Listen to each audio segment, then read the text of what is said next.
YouTube. Alright, today we got the TR650 and we are going to be putting on this bash plate. Oh yeah.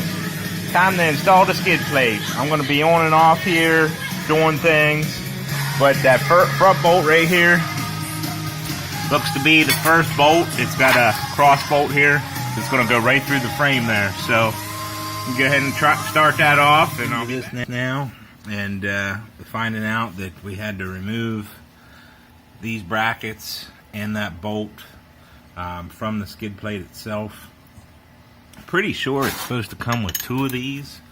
The packet only had one for me, so I'm wondering if it didn't come with it or if I lost it.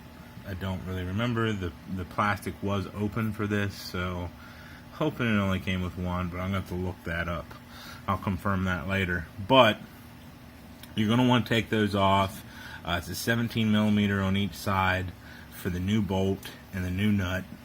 And once you take that bolt out, everything's fine. You don't got to worry about the engine dropping or nothing like that. You don't got to put it on a jack. So you just put that bolt in, you start tightening it down. I have it a little loose to where I can move these back and forth because I'm going to put the skid plate up to it and get it to where it is flush, and then I'm going to go ahead and try to mount those bolts in there in the bottom here to secure it, and then I will go ahead and be able to bolt the clamps down, and then I'll tighten them kind of in a cross pattern, just like anything else that you would do on a motorcycle. So I'll be back. Okay, so she's finished now. Got the skid plate on.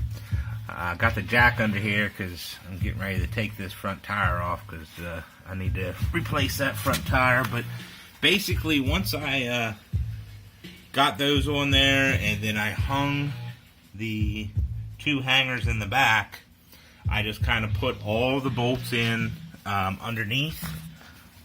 Just put them in like finger tight, just so that I could have some wiggling room up and down for the skid plate to get it in place. And then I went back and torqued each one of them down.